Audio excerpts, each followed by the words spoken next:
Good morning, everyone. My name is Ileana Mendoza. I'll be your moderator for this session.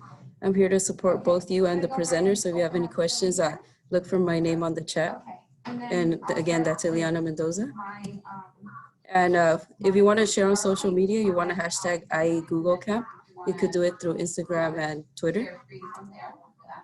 And again, for the help desk, if you need any assistance, find me in the chat room and send me a private message. Again, Ileana Mendoza. And if you need assistance with the conference help, you want to go to the SCED app. And at the top of the screen, it says help. So you can reach out to us that way. And the title of the session is Analyzing History Using 21st Century Etools. And your presenter is Leticia Citizen. So I'm going to give her the screen now so she can take over.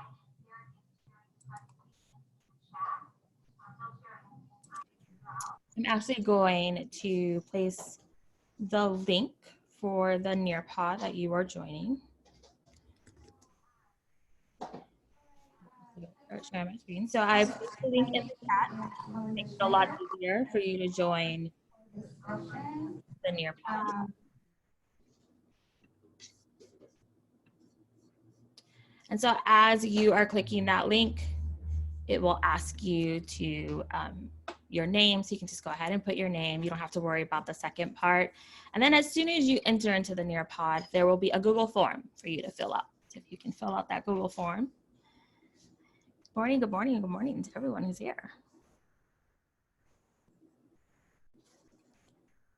As we go through, if you have questions, you are more than welcome to go ahead and place it in the chat. Ileana and myself will keep watch of that. And then if it's something that I need clarification on, then I will probably ask you to unmute yourself. And you're more than welcome to do that, please.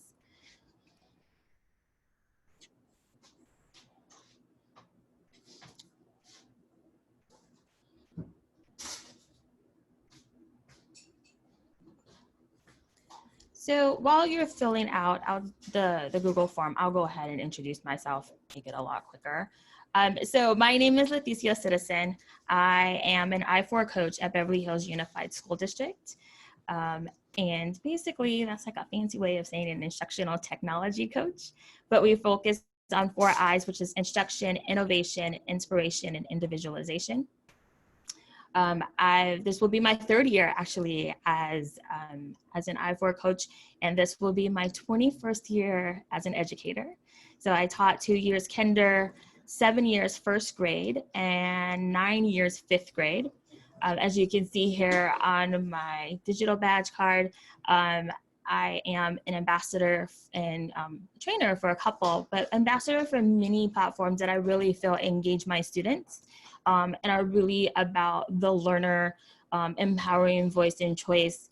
And the other thing is, like, if we have feedback, you can instantly get a person, as opposed to like waiting days when we have to deal with like our curriculum people. So you can see here my my Twitter handle is @citycoach. And so, yeah, let's go ahead. If by chance, as we go through and you miss the Google form, then I will definitely revisit this page later on, so that way you can access it. All right, so let's move forward. So let's do a time to climb. I don't know if any of you are familiar with this. It is a quick game that is on the Nearpod. So go ahead and click.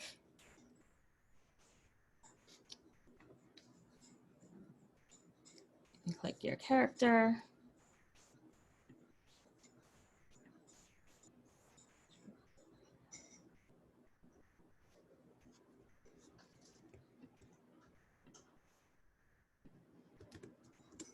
For those of you that maybe have just joined, I placed the link inside the chat.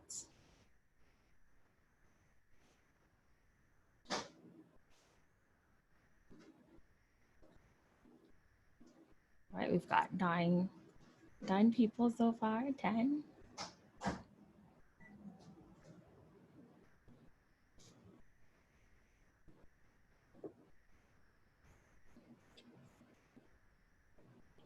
Go ahead and choose your character.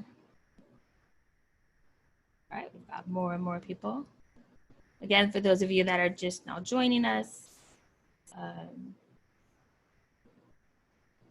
I placed the link in the chat for you to join our session. Ooh, I see a lot of bears in there and some penguins. I'm always partial to the penguin.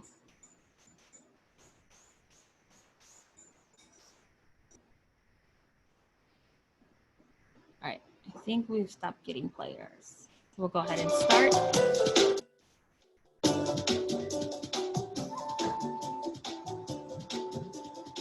So you'll see a question. You can actually click on the image to make it larger if it's too small for you. The faster that you answer the question, the more points you get. So very similar to Kahoots.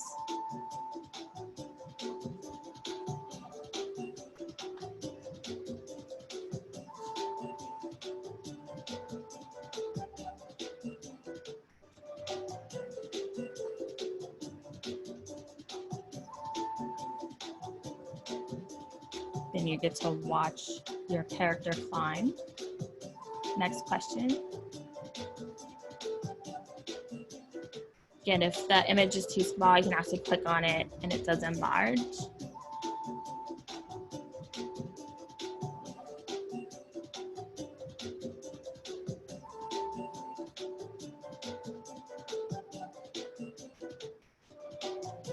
Angie, when you say you can't get in, what do you mean you can't get in? Is it the Nearpod?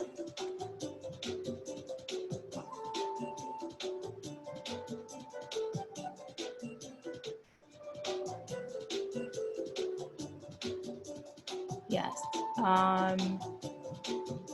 What happens when you click on the link? What does it say?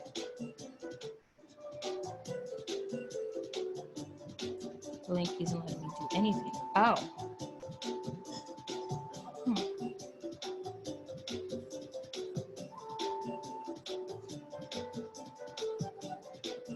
All right, so if the link doesn't let you do anything, then you can go, okay. Then you can go to join your pop-up. We have a winner. All right, so Colton, Don, and Travis are our top 3. Okay, so let me just finish this.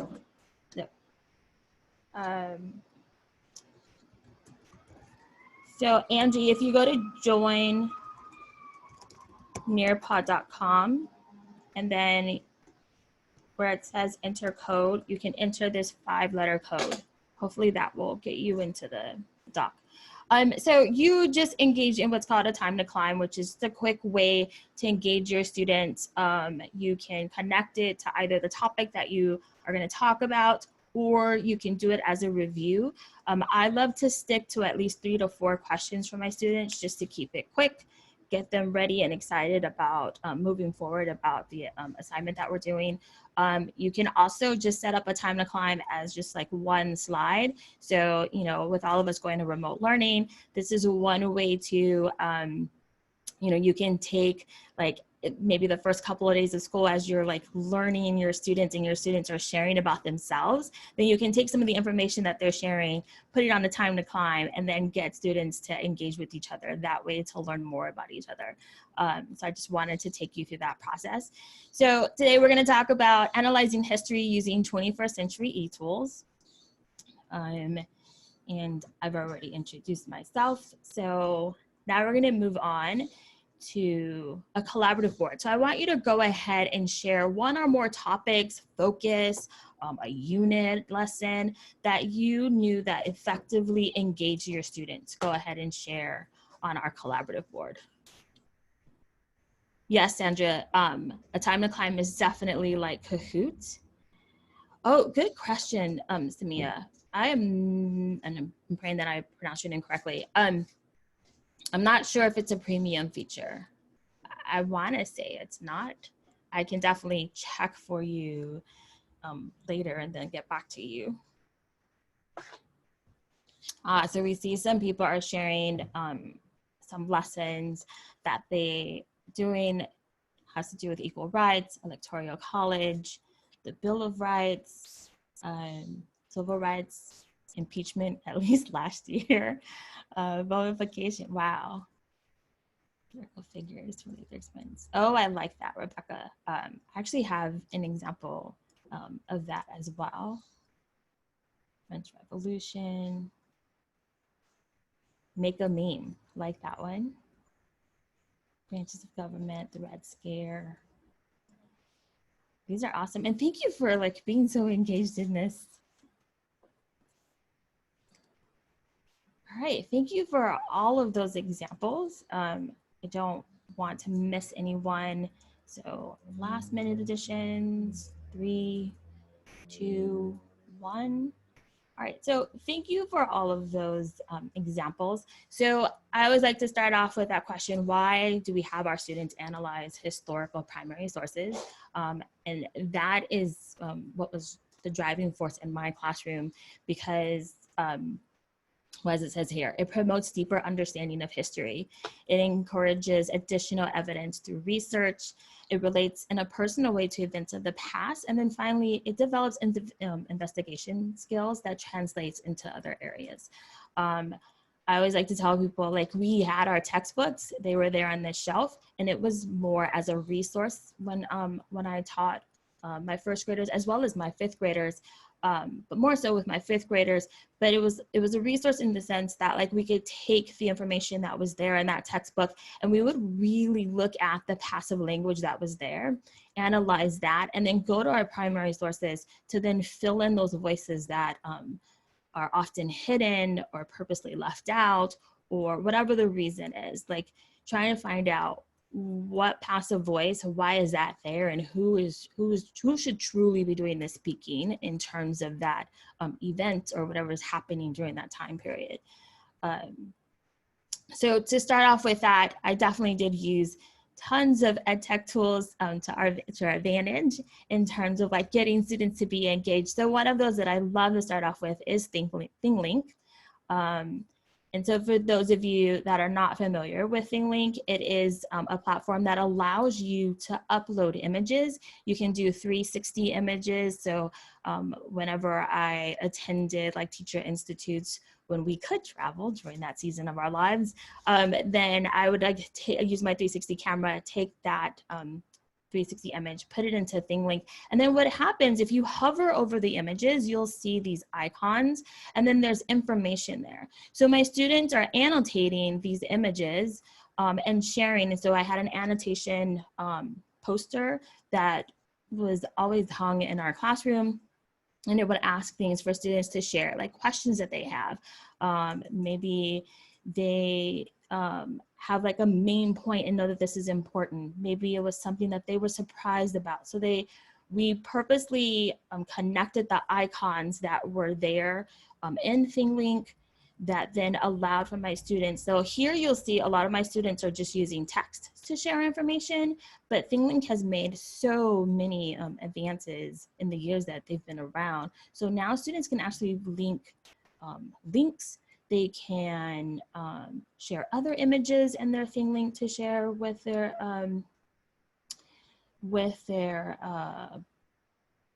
that's connected to what they're sharing. They can bring in a video. What is this board posting? I'm not clear on your question, Dawn. If you could clarify that for me. So again, these are just examples that I then uploaded and shared on our classroom website where students were annotating images, and then we're going to use this as a jumping off part into what we're learning. So as Dawn, if you can clarify the question that you're asking, that would be helpful. So I did provide a link here for you to also take a look at ThingLink later.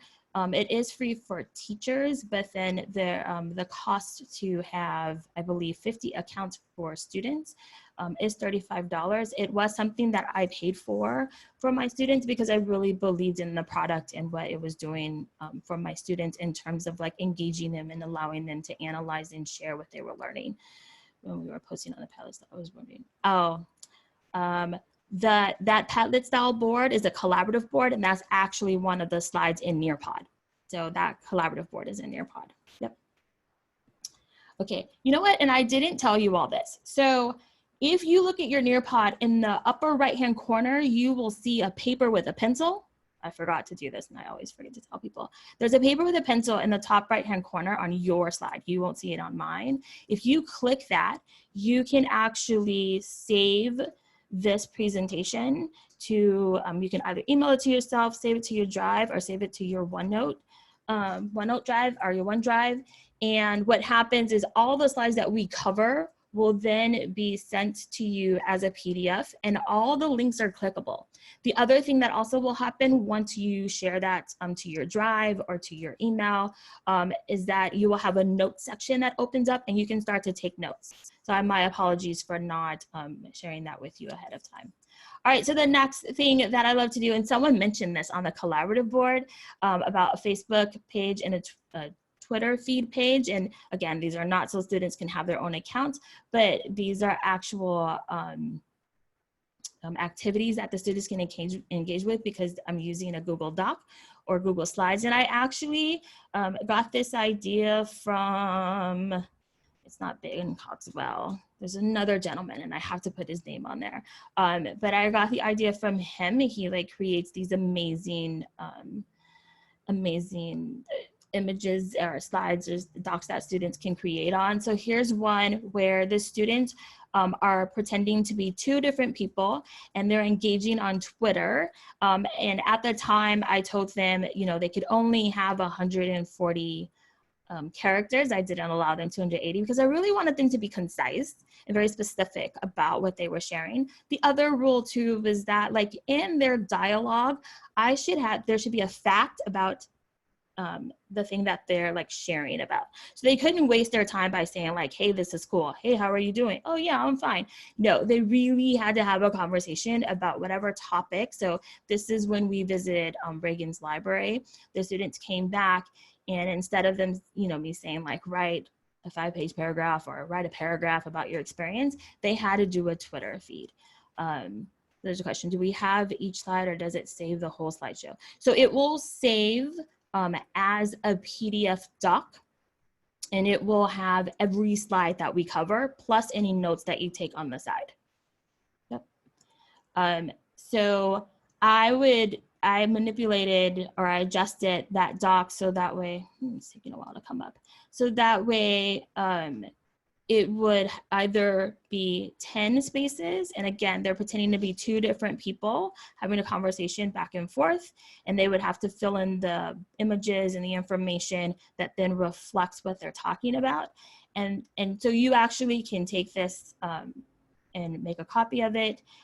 And I also made it so that way they had 20 spaces. So again, there's still two different people. Sometimes I would say you have to be 3 different people and engage in this conversation. And so it takes a little more like that higher order thinking skill, right? For them to like have these conversations back and forth. And again, it had to be very authentic. It had to reflect what they were learning. It had to have a fact about what they were sharing in this space. The second part of that is then the Facebook page that's actually done on a Google slide. And so this was during our African American Hero project, where students had to then do some research on a particular person, and they created a Facebook page. And so I would have students that would come and say, well, I don't know what their favorite song is. And I'm like, okay, well, you would have to use the information that you learned about them to then say, all right, based off of this is what their song could possibly be, right? So they had to do some inferencing when it came to filling out these certain information about their person on their Facebook slide based off of the research that they were doing. So again, I've attached that here as well. This is the template that I usually give them, and so you can actually have access to that. So again, if you sent this back to your email or to your Gmail, then you will have these links and they're clickable, and you can go ahead and take that. The next part is virtual field trips, mystery Skype / Hangouts. And so I don't know if any of you are familiar with mystery Skype. It was something that Microsoft actually started in companionship with Skype. Skype is free. The website is free that I'm going to share with you. But it came about for me with my students. Let me see, I've been in the classroom 3 years. So 8 years ago, where in 5th grade, for those of you that teach 5th grade, one of the standards is for students to know and learn, or to learn and know the 50 states and their capitals. And so I was really opposed to doing the state project, just because I felt like students they learned about that one state. They became an expert in that one state. They would then share some information with their classmates. Some of them were listening, some of them were not. Then you do like a big celebration when you have food, and then like you may do your weekly test to make sure that they know where those states are on the map, and then you kind of move on. And so I wanted to do like more of a deep dive and for students to really connect with each state. And what better way to do that by learning from the mouths of the students who actually live and go to school in those states. So through Mystery Skype and Skype in the Classroom, and you can see here, here's a board of all the connections that we made. So our goal was to speak with one classroom in every state. You can see here that students are using atlases and different maps to help them engage in this conversation. So what happens is I, the teacher, come on this platform, Skype in the Classroom, or I go on Twitter, look at the hashtag Mystery Skype, find teachers who are also doing this in other states. I reach out to them. I actually created a form for teachers to go ahead and fill out, where they would tell me their name, their email, what grade they taught. I would give them a list of times that were available. I would ask them for 3 dates, possible dates. That would all come into a spreadsheet, and then I would then email them back and saying like, hey, this is the time and day that works for us. And the idea is that my class didn't know where this other class was. I would use my computer to connect on Skype. I would project it in the classroom. I had 2 students who were in charge of being the spokesperson. So their job was to like relay the question, but not necessarily come up with the question. That was the responsibility of the rest of the class. And the goal is to play, a yes/no game of figuring out where the other class is. So I would spend 2 to 3 weeks with my students, preparing them, really getting them to understand the difference between yes, no, and open-ended questions, getting them to understand what type of questions are going to get them the answers that they need, more bang for their buck. So teaching them things like, if you ask, is it hot today where you live? Is that really going to tell you what state they live in or what state they don't live in? So it really teaches them now to hone in on geographical type questions. So they're going to ask things like, do you border an ocean? Is your state landlocked? Is your state one of the original 13 colonies? So they're going to ask these different questions, mark on their maps, and then start to adjust their questions based off of what states are left. And then after you play that yes, no, and both classes have had an opportunity to guess where the other classroom is, then we do have an open-ended session. And this is how we tie it back into our standards.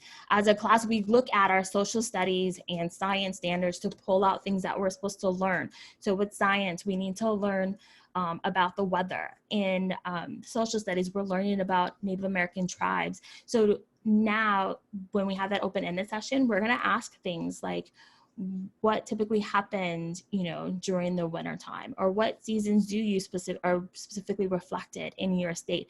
And then my students are taking notes, because in the end, then they're gonna continue to engage with this information as we go through. The other thing is that that classroom and now becomes another avenue for my students to solicit feedback. And so now it authenticizes their audience in the sense that when we are doing projects, I continue to engage with that teacher and say, hey, do you mind if like going forward, we share our learning with your class? And then I teach them our purposeful feedback format for students to then respond. So now my students, know that like, you're never writing from as a citizen, we're writing for a wider audience. So my students started to learn to come and ask, hey, Miss Citizen, today, who are we writing for? And I'm like, well, you have choice in that. And they'll say, oh, I want to write for the 2nd grade class that we met with in Ohio. Oh, we want to, connect, or we want to write for this class, this grade level. And so then we would have that conversation about like, what does that mean when you know that your audience is a second grade class? What do you need to do now as the author to make sure that your audience understands what you're trying to convey? So we would go through that. So we're gonna take a pause right here. Skype in the classroom. How would you, if you had the opportunity, you would use Skype in the classroom with your students, especially right now during remote or even in-person learning? So if you had the opportunity, and just to let you know, that Skype in the classroom, you have opportunities to do virtual field trips. So my students connected with the Virginia Historical Society when we were looking at the colonies, and they do a whole lesson for the students. So you can choose anywhere from 30 minutes to 45 to an hour, and they do everything. Again, I'm just connecting with my computer, I'm projecting it, and then my students are engaging with the information and engaging with that presenter who's there. So you can connect with national parks. There are authors who are there. There's other classrooms. You don't only have to do mystery Skype, you can do mystery number for like our littles, and they do mystery animal. You might do mystery book, where you're like giving them hints about a book that you're reading. So there's so much that you can like connect with on that side. I would highly recommend that you go ahead and take a look at it. It is free, and you get to set the date and the time, and all the people who are available there on that website are really about students and really about working with your classroom. And it definitely can work during remote time. So we have one response. I'd like to try to connect from other countries. Yes, definitely connect with other countries. I don't know if my internet is slow or I just want to make sure like I'm not missing anyone's response. See, I knew it. It was slow on my end. All right, so visit pyramids. Oh, definitely. Currently we use Google Meets, but I'm open to virtual field trips. You can definitely, so the way it works with like, if you have Google Meets or if you have Zoom, what happens is, and they'll like work with you to do this. The way that like a lot of museums and a lot of people who are on Mystery Skype, what they do is they'll ask you what your link is to your like Google Meet or to your Zoom, and then you share that with them and you just give them permission to like share their screen. So they're coming into your, what just happened? They're coming into your virtual classroom. Just like they need permission to come into your class virtually, they're also doing that to your virtual classroom now. Yes, connect with students. I love this. Yeah, there are so many options that are there. Please take a look. All right, so never too old, Heather, I promise. All right, so we're gonna move on to the next thing. So the next two things I wanted to share with you is one is an extension, the Nimbus screenshot and screen video recorder extension, and then Google Slides. And I kind of put them together because they work together. They work separately, but then they also work together. Okay, so here we go. My internet is really slow. So the first thing that I wanted to show you is for Google Slides. This is where I just wanted to demonstrate how you can have your students to work on one collaborative slide. So my students learn and I, work with them, and it takes a while for them to get used to it. And so one easy way is that you can number your students and say, all right, your number matches your slide. My students a lot of times would just number themselves, but they would come on here. They each had editing access to the slide deck, and they're going to share their work. So this is one way. Remember I talked about earlier about us sharing with classrooms outside that we're connecting with so they can get feedback. And this is one way to use Google Slides in that aspect, where each student comes on here, uploads their work, and then we share this with a classroom either on campus or from the ones that we've connected with. And those students are going to leave comments either on the side or right in the notes section. Again, using our purposeful feedback guidelines. So this is just one way for students to do this. So I wanted to give you an opportunity now. So you all have editing rights. if you would go ahead and then click on one of the slides, and this is just one way for me to demonstrate how I do this in the classroom sometimes. So I might put an image there, primary source. I might have different primary sources there, but then each student is going to take a slide. They're going to use the text box. So you're going to come up here, click on text box, go over it. So the good thing is I used edit the master. So the images that are here are, they can't delete, they can't move with, because I've put it on the master itself. But now students are going to create a text box and they're going to type, what do they notice? What are some things that they notice about this image? And then what are some things that they wonder about it? So I wanted to give you like a couple minutes to play around with that if you've never done that before. Again, the students, and I just show them that, hey, you've got this slide, you come up to where it says text box, you click on it, hover over the slide, and then you start typing. They can do several text boxes if they need to, or they can just type all in that one. But I'll give you a couple of minutes to just kind of engage with that. So take a look at it. What are some things that you notice? What do you wonder? For students who, I'll have some students will say like, oh, I want to zoom in. Again, you can use the zoom option here that then, allows you to zoom in more on the image so they can move it around and see the things that like otherwise, they might say like, oh, I didn't realize there were names on there. And they can really zoom in on that image to see what's going on.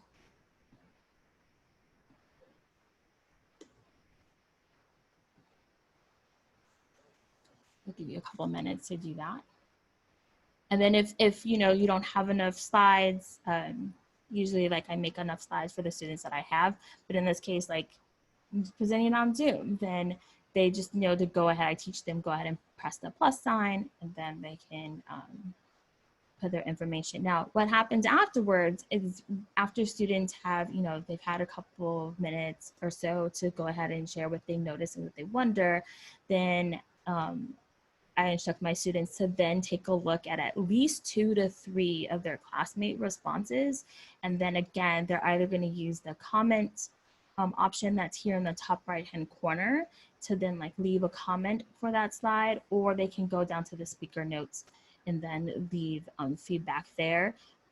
What my students started doing is so that way they can distinguish between like who else is writing in the notes, they would like maybe change the font color or change the font style. So that way, and they would just leave their initials. They wouldn't leave their full name there about the comments. So I see some of you are writing.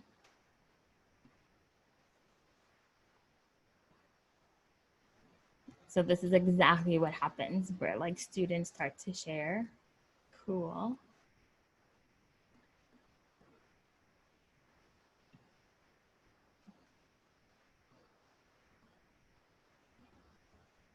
I like that. And you can definitely change up the questions too. Like you can change what do you notice. Maybe you have specific questions like, what time era do you think this is from? What evidence do you have in that image? You can ask inferencing questions. So it's just one more way to really engage with the students. I have to tell you, this was on a recent Time magazine, and my family and I have been, like the rest of you, have been quarantined, right, since March 13th for us. And I had to tell my husband, I'm like, you have to break quarantine. You have to go to Barnes & Noble and go look for the Time magazines for me, because they had several that came out in June that were just amazing that I really wanted to use with students. And so it was funny because he like wrapped himself up and went, and then when he came home, he just hurried up and hopped in the shower. But I really needed him to go get me this Time magazine as well as others. All right, so thank you so much for like really engaging. Is notice and wonder part of Google? Oh no, those questions I just use. I use those questions when we're doing math. I use those questions when so I actually created this slide deck, and I'll show you what that looks like. I think I can, okay. So I'm gonna come up here to slide, and if you come down to edit master, then you'll see that this was an image. Like I can move it. This was an image that I uploaded, yes, to Google Slides, and then I just went up and inserted a table And that's this table, and I just made it in red. And then I type those questions there. What do you notice? What do you wonder? So that's how, and then you could create other slides as well. Just give students numbers and tell them what else. Right. You could definitely like give your students numbers. It does prevent chaos, and it also is a time for them to learn too. I'm kind of that teacher that like doesn't give them numbers, and I just tell them you got to figure it out. So usually I have a couple of students, and now with quarantine, remote learning, I'll say that with remote learning, yes, I would definitely advise you to give them numbers first. Okay, so we're gonna move on. So I hope I don't like stop anyone from their sharing. And so that's one way that we use the Google Slides. Here's where then using Google Slides, my students can create a podcast. So earlier I shared with you how they're doing virtual connections with at least one classroom in every state, and that they're taking notes. So one of the activities, and my students know about this activity. They know at the beginning of the year, I tell them, one of the things that you're gonna have to do is you're gonna create a podcast that really highlights the state, the one that we've connected with. So they're not choosing their state ahead of time. They have to base their decision after all the connections that we've made. And so they're going to create a podcast, but they can only use the information that they gathered from our interaction. So this is why it's really important that, like I said, we take our standards and they have an opportunity to do open-ended, ask open-ended questions, because then they're going to use that information to create a podcast. Let's see. You work. Hello, my name is Stephanie, and I will be introducing the state of Florida. Welcome to the Sunshine State of Florida. The beautiful state of Florida was founded by Juan Ponce de Leon. He named this region Florida because it was during the Eastern time when Florida had florid vegetation. Juan Ponce de Leon, the explorer, was born in the country of Spain, in Santo Tomás de Campos. You can attend exciting events here in Florida, such as the Citrus Festival. Who doesn't love the craveable scent of citrus fruits? Enjoy your time at plenty of amusement parks, such as Disney World, Disney Cruise, and SeaWorld. Whoa, alligators! Watch the interesting alligators at Everglades National Park. Don't fuss on a rainy day with no activities, because Okay, so the way this works is my students, again, using the information that they got from our interaction, they're going to go to Google Slides, they're going to use images, and I do give them specific sites that allow them to use images in their projects. And they're going to look for those images. They're going to plan it all out about what they're going to say. So they have a planning board on the side that they're writing on, and then they're setting this up in their Google Slides. And then I shared with you about the Nimbus, Nimbus extension that is on Chrome, that then students, it allows the students to take their Google Slides and then add their voice, add their music. And the reason why, so just before anyone like goes and says, oh, but you can do this on here. I actually gave my students a list, and I do this every year, and it's interesting how they always come back to this one, but I give them a list of tools that they can record podcasts on, and they always flock to Nimbus because they said it's just a lot easier for them to manage and for them to use. So this is why Nimbus is the one that they typically go with.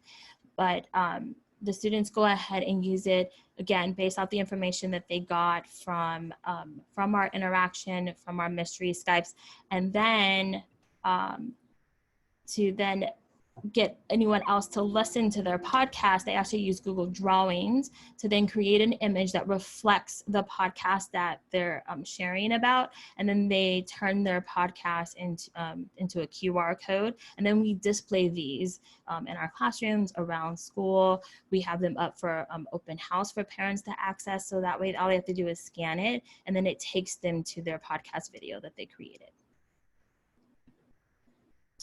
All right, another tool that I love to use with my students to engage them and to analyze history is a Padlet. And so the way that I sometimes do it is I'll upload a primary source, and I can do this at the beginning to jumpstart our unit. I may do it in the middle, and I may even do it at the end, just as like, and I can use it as an exit ticket. But again, I'm just gonna ask them, what are your thoughts? Please can use, I'll have a certain focus. So this one was on complete sentences and correct grammar. So I'm tying in my ELA standards, but I'll put that image there, and students are just gonna go on here and share what their thoughts are on this particular image. And so you'll see that I've also shared examples of on our classroom website. I just would share the image there. They would click on it and it would take them to the Padlet. So that way they could go ahead and respond. The other thing I love about Padlet is because it allows my students to then give each other comments. And then we can also share that Padlet again with other classrooms across the United States that we've connected with. So I wanted to give you a chance to go ahead and engage in something like this. So here's one where, from the Library of Congress, they have resources there about observe, reflect, and question. But instead of like doing it on paper, I like to then use Padlet for that reason. So I've uploaded a primary source here. And so the directions are: first, observe, what do you see? Then reflect, what was the most likely purpose of this map and how do you know? And then the third is, what questions do you have about this map? And then once they've done the observe, reflect, and question, and they're all doing it on one, then they're going to comment on at least 3 classmates' responses, sharing a connection and asking a question about what they wrote. So I wanted to give you some time to do that. For those, if you've never used Padlet before, to add, you come down here to the right-hand corner to press the button, pink button, and then you can start responding there. So I'll give you some time to do that. So again, this is the whole idea of observe, reflect, and question.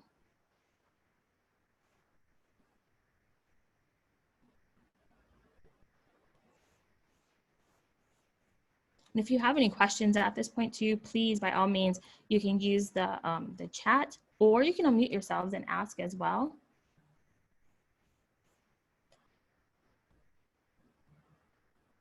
Anyone? How do you Zoom? So in my district, we really push for our teachers to use Google Meets, and that's what I use to connect with my students. That's how I do the Zoom.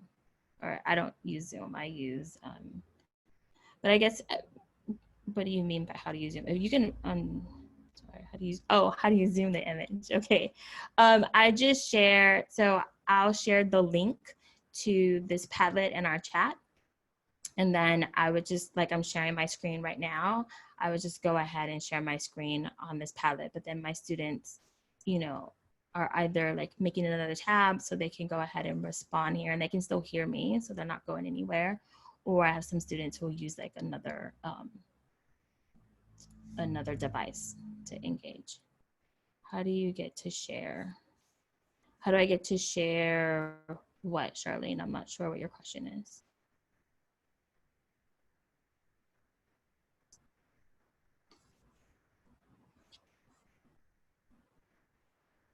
How do you get to share on the map?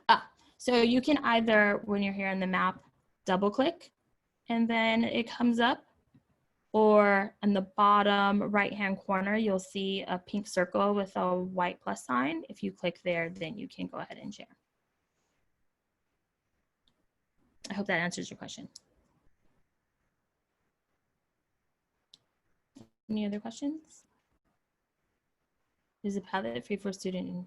Good question. So the freemium is very minimal. It gives teachers, last I checked, it was 3 Padlets to use.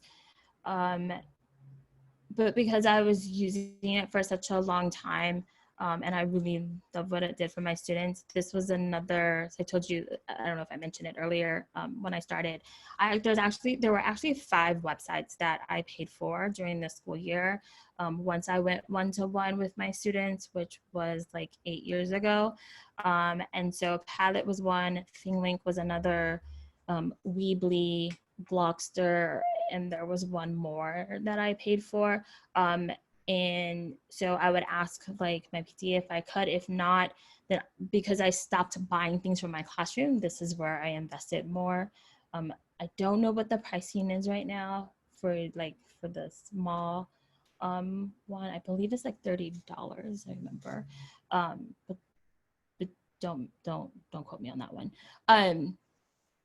And then the other thing too is at the beginning of the year, I would ask my parents for donations, and the donation I would ask for was just, and I would explain this at back to school when I'm like sharing about what we're doing in class. So I actually would do a Nearpod with my parents to walk them through about the things that we're going to do in the classroom and to learn about them and their students. And that's something that I've also been helping my teachers do to prepare for this coming school year since we're virtual. But in there, by demonstrating and having my parents actually do these activities as well, then I would ask for a donation of $7 from every parent just to help defray the cost of me paying for these websites.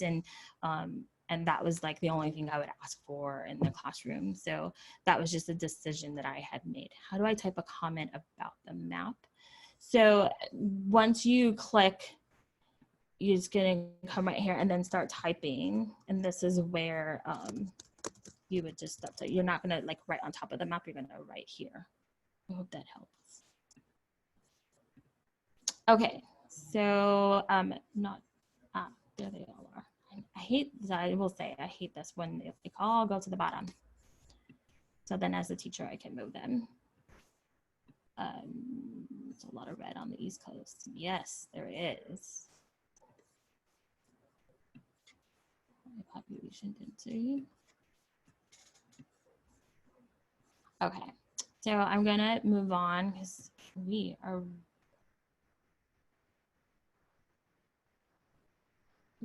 go to 10:20. Oh my gosh, we have 2 minutes. Okay, so does Nearpod charge as well? So Nearpod is a freemium as well, where you do have a free account for teachers. Students never need an account, so this is solely for teachers.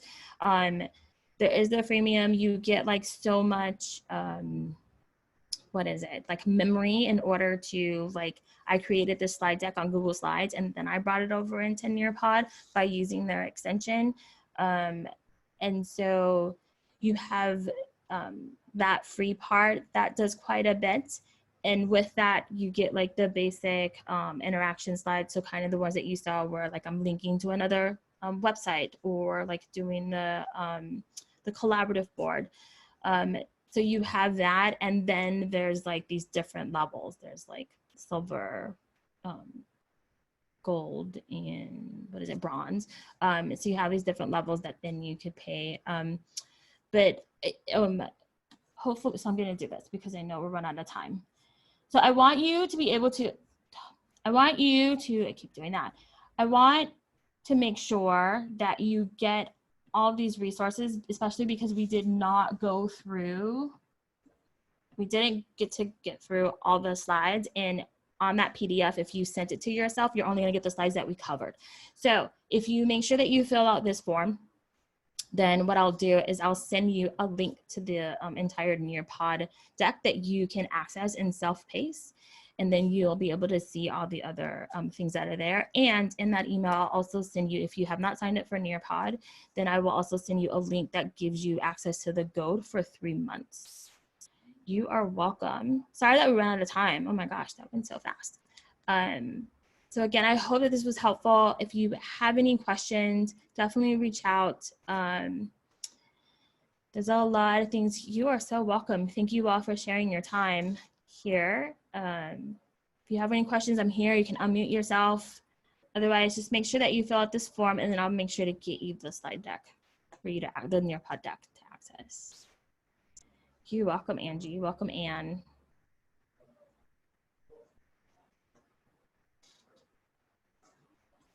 Liliana, are you still there? Yeah, I'm here. Okay. Okay. I'm gonna share my screen real quick. Okay.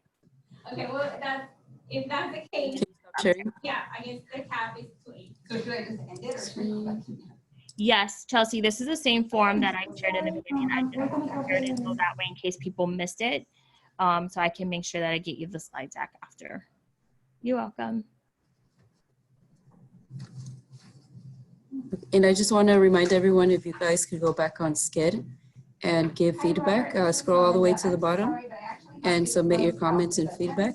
And we also have lunchtime equity series, Building Equity Partners, Capturing Student Voice with Dr. Charles Brown and Dr. Talisa Sullivan, if you guys want to join us for that. And if there's any more questions for you. Yeah, if there's any other questions, again, unmute yourselves or you can type it in the chat.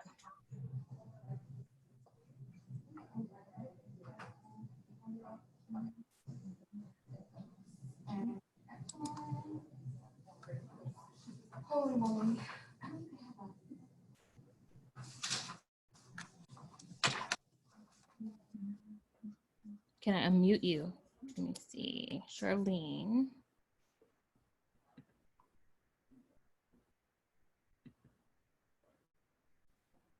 Okay, can you hear me? Yes, I can. Oh, very good. I can't get to that to fill out that form.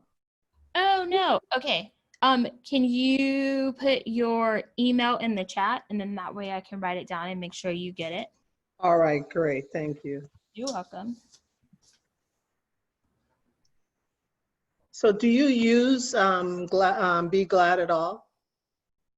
Be Or have glad. you, yeah, have you heard of them? No. But Okay. Okay, got it. Well, let's make sure we get the email right. Okay, very good. No, I was just curious because the format seems like it could be used with Be Glad as well. Oh, okay. Do I just Google Be Glad and then, or is there a website I can check that? I would like to check that out. Yeah, exactly. Be Okay. Glad. So there's my email, and thank you again very much. No, you're welcome. So serenity.cw2@verizon.net. Yes. And I think you had me as Charlene White, and that's fine too. Okay. All right, so then Thank you so much. thank you. Thank you, ladies. I'll go ahead and conclude the meeting. Okay. Have a good one.